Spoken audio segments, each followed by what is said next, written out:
안녕하세요. 저는 30대 중반의 여자입니다. 저에게는 2살 연하의 남편이 있습니다. 저희 부부는 재작년에 결혼을 했고 지금까지 아이는 바라지만 없는 상태입니다. 사랑을 할 때 연상이고 연하고 나이를 따지는 타입이 아니었던지라 남편이 저보다 어린 것에 대해서 딱히 무슨 생각을 가져본 적은 없었어요. 편견도 걱정도 들뜸도 없이 그냥 아무것도 없는 백지 상태에서 이 사람이 그저 좋아서 만나왔고 연애 기간이 3년이 넘어가니 슬슬 서로의 나이도 차기 시작해서 결혼까지 하게 되었어요. 그렇다고 나이 때문에 시간에 쫓기듯이 결혼한 것은 아니었고 만나다 보니 이 사람이 이젠 내 옆에 하루 종일 붙어 있었으면 좋겠고 그러다가 아이도 낳고 함께 새 가정에서 같은 생각을 하면서 살기를 원하게 된 것이었죠. 남들 하는 것만큼 딱 결혼 준비를 했어요. 실내외 웨딩 촬영 2번에 친구들과 함께한 브라이덜 샤워, 그리고 유럽으로 외 신혼여행까지. 요즘 애들 한다는 트렌드는 다 따라해봤고 그 과정에서 저는 신랑 쪽에서 받기만 한 게 아니라 오히려 제 돈을 더 써서 결혼을 준비했어요. 일물예단도 연상녀라고 기죽지 말라며 부모님이 팍팍 지원을 해주셔서 헛소리 나게 준비를 해갔고 괜히 저보다 어린 남편의 경제적 사정을 뻔히 알고 있었는데 결혼이라는 관례로 부담을 주기 싫어서 남편 해오는 만큼 딱 저도 절반을 준비해서 함께 수준에 맞는 신혼집을 구해서 들어왔어요. 결혼 당시 저희 남편은 중소기업 5년차 직장인이었습니다. 지금은 직장을 다른 곳으로 옮기긴 했지만 전보다 연봉이 높아진 것도 아니었고 사정이 나아진 것도 아니었고 다만 출근하는 사무실 정도가 바뀐 정도의 똑같은 중소기업이에요. 지금도 경제적인 여유가 없지만 그 당시에는 통장에 몇 천이 더 없었던 상태였습니다. 그렇다 보니 저희는 연애를 하는 동안에도 큰 돈을 써야 하는 데이트 장소는 무조건 피하거나 제가 너무 뻔한 데이트가 질려서 먼저 남편을 데리고 제 카드로 데이트 비용을 지불하곤 했어요. 물론 평상시 데이트에서도 돈은 대부분 제가 지불을 했지만 말입니다. 저는 대학 시절에 일찍부터 휴학을 하며 자격증 공부를 했고 시험에 합격해서 지금은 그 분야에서 나름 전문성을 갖추고 살고 있는 사람이에요. 때문에 대단한 규모 있는 회사에 다니고 있지는 않지만 그 정도 규모의 사람들 연봉만큼은 열심히 일만 하면 충분히 벌 수 있는 정도였죠. 대학 때 시험에 합격을 했으니 졸업을 하자마자 사회생활을 시작할 수 있었고 돈을 막 쓰거나 무언가 가지고 싶어 욕심내는 성격도 아니었어서 나름 저축도 쉽게 했었네요. 부동산 중개인인 저희 어머니 도움으로 법원 경매하는 곳도 여러 번 따라가 봤고 그러다가 운 좋게 저렴한 가격에 빌라를 얻어서 월세를 주며 달마다 나름 짭짤한 부수입도 벌어오고 있는 지가 벌써 5년이 넘어갑니다. 제 경제적인 부분에 대해서는 지난 연애 시절 동안 단 한 번도 남편한테 언급을 한 적이 없었어요. 그냥 엄마도 그런 건 먼저 남들한테 말하고 다니지 말라고 하셔서 대학 때부터 단지 공부 열심히 했고 직장에서 벌만큼 번다는 정도로만 가까운 사람들에게 말을 했었고 제 친구의 친구였던 남편은 주변 사람들에게도 저보다 제 친구에게 먼저 저에 대한 얘기를 전해 들었었죠. 나이차가 그리 나는 것도 아니고 비슷한 시기에 대학 다니며 살아온 여자가 저만치 앞서고 있다는 생각을 한 건지 남들 다 하는 일을 하는 것뿐인데 남편은 유독 저를 대단한 누나, 어른 그 이상으로 볼 때가 좀 많았었습니다. 어느 정도였냐면 일한다고 법원에 한번 다녀온 적이 있었는데 그걸 듣고는 우와, 법원이라고? 라며 놀래 저를 치켜 세우더라니까요. 어느 부분에서 놀랬는지 아직도 이해는 안 가지만 대충 하는 얘기를 들어보니 자기는 거길 일하러 가는 게 아니라 죄 지은 사람들만 가는 곳인 줄 알았다며 가서 막 변론하고 싸우고 이러냐고 물었어요. 제가 변호사도 검사도 아닌데 말이죠. 아무튼 세상 물정을 좀 모르는 사람이라기보다는 그냥 제 직업에 대해 잘 모르는 사람이니 그럴 수 있겠다 하며 무심코 넘겼습니다. 그런 거 말고는 사람이 순수하고 때묻지 않았으며 무엇보다 말이며 행동이 바른 것이 제 마음에 쏙 들었으니까요. 경제적 여유가 없어도 자기 딴에는 뭔가 더 많이 벌고 싶고 일하고 싶어하는 욕구가 보여 곁에서 든든히 힘이 되어주고 싶기도 했어요. 일이 뜻대로 잘 풀리지 않았지만 적어도 제 앞에서 게으름을 피우지 않으며 한결같이 본인 일에 최선을 다하는 사람이었습니다. 그렇다 보니 저도 결혼하고 1년 반이 지나가던 얼마 전에 제가 부수입이 따로 있으니 그렇게 바락바락 애쓰면서 살지는 말자고 조금 여유를 가지고 나한테 기대기도 하고 내가 힘들면 또 기댈 수 있는 어깨가 되어달라고 남편에게 말을 꺼냈고 남편은 조금 놀란 눈치였지만 알게 모르게 자신이 가졌던 돈에 대한 부담감이 조금은 줄어들었는지 이내 활기를 되찾았어요. 아니 정확히 말하면 와이프보다 그래도 명색의 남편인 본인이 돈도 더 벌고 좀 더 성공해야 하지 않을까 하는 부담을 가지고 있다가 이젠 정말로 와이프는 넘사벽이구나 싶었던 것 같아요. 그래서 진짜로 부부로 살갑게 다정하게 지내는 것 말고는 경제적인 부담을 완전히 지우겠다고, 아니 포기를 하겠다고 생각을 한 것이죠. 다행히 회사를 갑자기 그만둔다거나 저한테 카드를 빌려달라는 등의 극단적인 상황은 일어나지 않았어요. 제가 막장 드라마를 너무 많이 봤나 싶더군요. 남편은 오히려 자기도 열심히 살아서 살림의 보탬이 될 거라며 일도 열심히 했어요. 이렇게 딱 좋았는데 문제가 생겼어요. 남편이 저한테 들은 얘기를 마음대로 시댁에 전해나 보더라고요. 마음대로라고 할 수도 없는 것이 저도 어쨌든 이 집안의 며느리고 남편에게는 배우자니까 당연히 가족인 시댁의 며느리의 재정 상태가 생각보다 안정적이라고 말을 할 수는 있었죠. 하지만 문제는 저희 시댁은 그 소리를 듣고 가만히 있을 시댁이 아니었던 것입니다. 아니나 다를까 그 얘기를 하고 얼마 안 있어 저희 시누이가 연락이 왔어요. 저희 시누이로 말할 것 같으면 정말 할 말이 너무 많은데요. 연하인 남편을 만났다 보니 남편의 누나였던 시누이는 저와 동갑내기 친구였습니다. 밖에서 만났어도 친구가 되고 싶던 생각을 일도 안 했을 정도의 그런 성격을 가진 친구였어요. 남편과 연애를 2년 정도 했던 때 어쩌다 남편의 동네 카페에서 데이트를 하다가 시누이를 처음 만나게 되었어요. 조금 늦은 비교적 날이 좋은 늦가을이었던 걸로 기억하는데 롱패딩을 껴입고 나타난 시누이를 보고 기겁을 했었죠. 가뜩이나 카페 안에 열기로 가득 차 슬슬 덥다고 여겨지던 참이었는데 제 눈에 시누이는 너무 갑갑해 보였기 때문입니다. 그래도 처음 본 사람한테 옷지적을 하는 건 꽤나 제게도 꼴불견 같이 느껴져서 한마디도 안 했고 오히려 남편의 누나였기에 내심 잘 보이고 싶은 마음에 살갑게 대했어요. 남편이 둘이 동갑이라고 하니까 저도 편하게 좀 대해보려고 우와 친구 생겼다 반가워 하면서 즐겁게 싱글벙글 웃어보였는데 아니 우리 시누이는 일부러 그랬는지는 모르겠지만 그 소리를 듣더니 저한테 정색을 하면서 누가 친구야? 이러는 겁니다.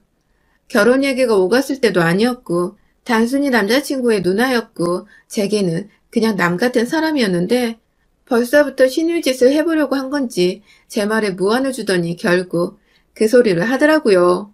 보통 여자는 결혼하면 남자는 식구들한테 말 안 놓는다고. 그건 동갑이라도 갖춰야 할 예의라고 말이죠. 안무랑궁이었어요. 진짜 저요? 이런 시누이가 꼴보기 싫어서라도 아쉽지만 남편과 결혼을 진짜 하지 말아야겠다는 극단적인 생각도 했었답니다. 뭐 결국은 제가 집안에 똥이 있는 줄을 알면서도 남편이 좋아서 시집을 와버렸지만 말이죠. 아무튼 첫 만남에 무안을 주면서 친구라고 가까이 대하는 제게 존댓말을 팍팍 쓰며 거리를 두던 시누이에게 저는 아직도 함께 존댓말을 쓰며 그 흔한 동갑내기 사이의 대화 한 번을 해본 적이 없었어요.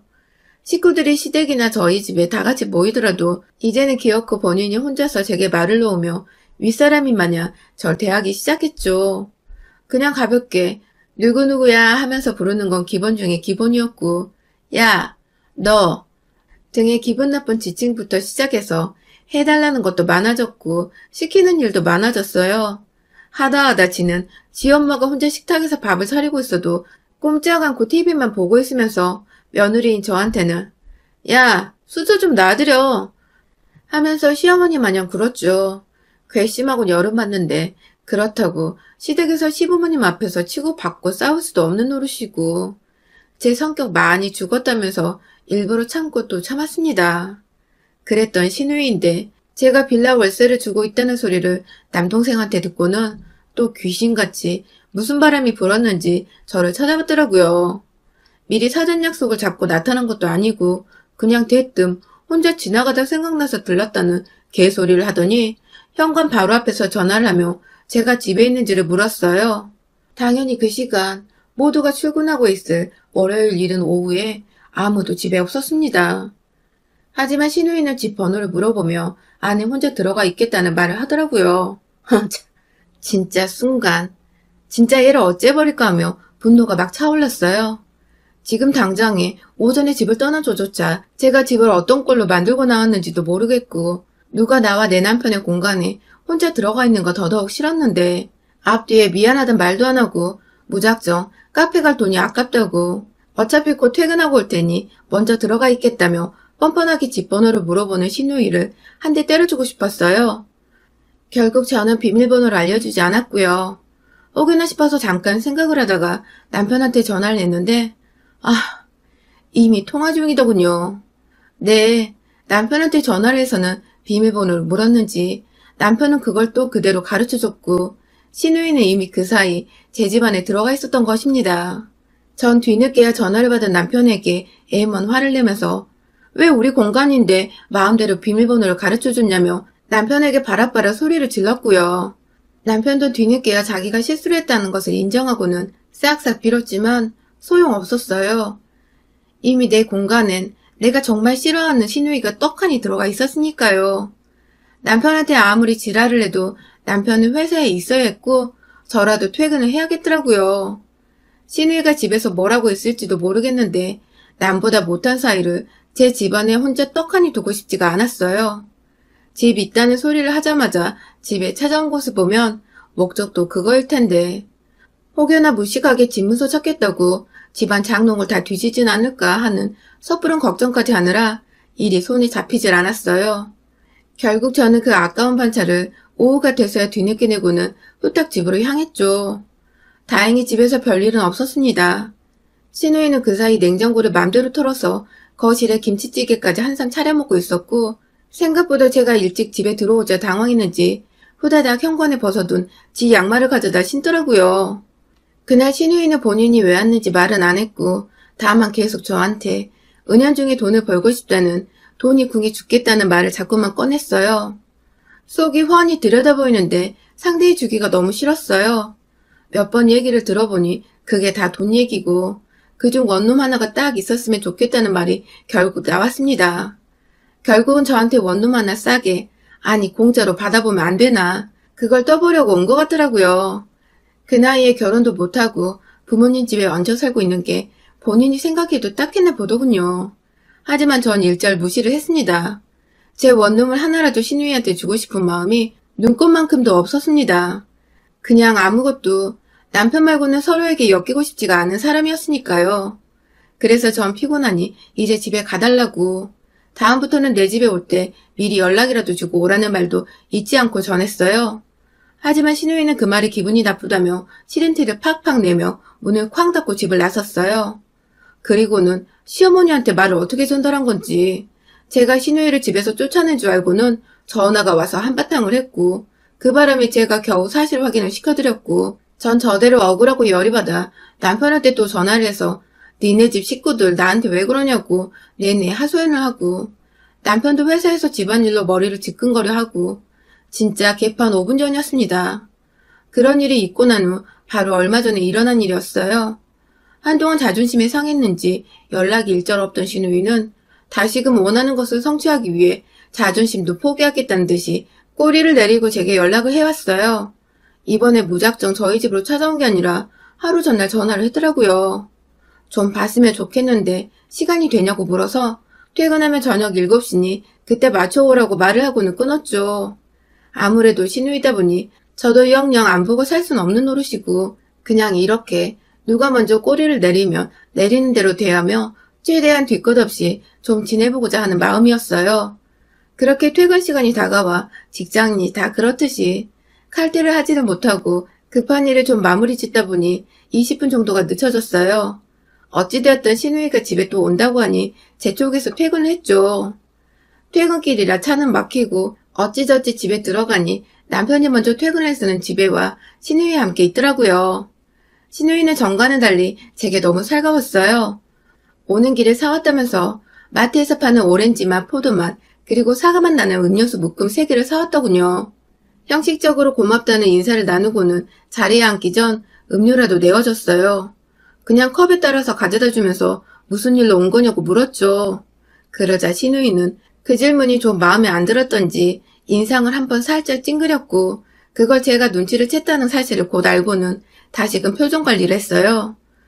그리고는 포도맛 주스 한 잔을 들이키곤 남편을 지그시 쳐다보더라고요. 아무래도 남편한테는 여기에 왜 왔는지를 미리 말을 했던 것 같아요. 남편도 쭈뼛거리며 무슨 말을 못하자 그제서야 동생놈이 답답하다는 듯 직접 입을 연 신우이는 이내 제가 빌라를 가지고 있는 걸 알고 있다면서 그 빌라의 일부를 자기한테 빌려주면 안 되겠냐는 겁니다. 본인이 몇 배로 불려주겠다고 본인이 관리자처럼 직접 관리를 했더니 추가로 얻는 수익금은 자신이 가져가겠다고 말이죠. 그것도 협상도 뭣도 아니 그냥 통보. 오냐 해주니 이런 일들을 상의가 아니라 통보하는 식으로 해달라고 요구하는 신우이 면상을 확 갈기려는 충동이 일어난 그때 남편도 제 기분을 감지했는지 순간적으로 신우이 팔을 붙잡았어요. 아무래도 안 될 것 같다는 것을 나름 누나한테 표현한 거였죠. 하지만 오히려 그 모습에 신우이는 뚜껑이 열렸고 급기야 사람 앞에 두고 무한하게 뭐하는 짓이냐며 니들 부부 작당하고 그거 혼자 먹겠다고 이러는 거냐며 오히려 저희를 나무랐어요. 아니 빌라 명의가 제 것인데 제 자산을 가지고 남편도 아니고 제 언니도 아닌 남편의 누나인 신우이 년이 왈가왈부하는 상황이었던 것입니다. 진짜 어이가 털리는 것도 정도를 넘어서 정신나간 년의 대화를 상대하고 있는 제 처지가 너무 애처로웠어요. 그 집은 당신이 이래라 저래라 할 게 아니라며 딱 잘라 선을 그어버리니 결국 신우이는 있는 놈들이 더한다면서 저를 향해 폭언을 하기 시작했어요. 하다 자기 남동생이 옆에 떡하니 서 있는데 연계를 좋아하는 나이 먹은 여우라고 하며 저와 남편의 관계를 아주 더러운 꼴로 만들어버렸고 이윽고 남편을 향해서는 너도 네 와이프 돈 말고는 볼 거 없었던 거 다 안다면서 빌라를 가지고 있다고 꼬셔서 넘어간 거 이해할 테니 이제라도 이혼하라며 부부 사이에 갈라섬을 종용했죠. 그렇게 되면 진짜로 빌라 주인인 저와는 가족이고 뭐고 남남이 되는 건데 그걸 원하지도 않으면서 어떻게든 상황에서 이겨보겠다고 개소리를 막 아무거나 던져대는 신우의 모습은 정말 영락없는 빈수레였습니다. 아주 텅텅하는 깡통소리가 손만 대면 날 정도로 빈수레였어요. 하지만 전 그냥 넘기기엔 심한 소리를 너무 많이 들어 마음의 상처, 아니 화가 느껴졌어요. 혼자서 화를 내다가 본을 못 이기고 제자리에서 일어나 두 손에 주먹을 꼭 쥐고 저와 남편을 싸잡아서 인신매매하는 사람이 너네보다 너그럽고 인자하겠다며 입꼬리를 올리며 비꼬는데 그 순간 저도 진짜 그 얼굴을 더는 보고 싶지 않더라고요. 순간 주변을 살폈는데 제 눈에 식탁 위에 올려진 음료수들이 보였어요. 절반 정도 남은 포도주스와 오렌지, 사과주스가 절 부르는 듯한 기분이 들었죠. 그리고 전 그들의 응답에 부응이라도 하겠다는 듯 흐뭇한 미소를 지어 보이곤 부엌으로 갓 뚜껑이 살짝 열려있는 포도주스를 손에 쥐고는 정말 순식간에 5초도 채 안 되는 그 시간 안에 음료수통에 든 음료수를 콸콸콸 신우이한테로 부어버렸습니다. 으아! 하며 주스 테러를 피하다 끈적한 과일 주스에 미끄러져 물개가 바다로 뛰어들어가는 모습과 흡사할 정도로 철컹철컹 하더니 급기야 넘어진 신우이는 바닥에서 남편을 향해 빨랑 수건을 갖고 오라며 소리를 질렀고 포도주스를 다 쏟아부은 저는 이내 오렌지 주스 한 병을 또 따서는 보라색과 노란색의 아름다운 색깔들이 형형색색 제 집 거실 바닥에 펼쳐지도록 신우이를 향해 허공에 날려버렸죠. 청소는 뭐 평소에도 청소해주시는 도우미를 한 달에 몇 번씩은 불러서 구석구석까지 꼼꼼히 닦는 터라 제 힘 안 들이고 치울 방법은 얼마든지 있었습니다. 다만 신우이는 청소할 방법은 없었는데 신우이는 제풀에 힘이 꺾여 후다닥 화장실로 들어가더니 이내 그걸 다 씻어내면 집에 갈 때 쫄딱 물에 젖은 생쥐꼴이 된다는 것을 자각했는지 손과 얼굴만 약간 씻어내고는 짐을 싸서 집을 나서더군요. 가는 길은 택시를 탔는지 어쨌는지도 모르지만 아파트 베란다를 통해 내려다보니 어디로 숨어 빠져나간 건지 도통 사람이 보이질 않았고요. 아무래도 비상구 계단에 혼자 쭈그려 앉아있든 뭘 했든 시간을 보낸 것 같았어요. 그게 참회의 시간이었는지 복수를 다짐하는 시간이었는지는 모르겠지만 말입니다. 그러게 평소에 사람한테 좀 잘하지. 평소에도 버르장머리 어깨 굴더니 뭐 필요해서 부탁하러 오는 순간에도 그 버릇, 그 태도를 못 고친 신우이는 정말 지가 뿌린 것들에 대한 업보처럼 이 모든 일들을 당한 것 같아서 전 일말의 미안함도 느끼지 못했고요. 시누이도 그런 지가 쪽팔렸는지 지금껏 몇 달이 지나도 연락이 없네요. 여러분의 생각은 댓글로 남겨주세요. 오늘도 시청해주셔서 정말 감사합니다.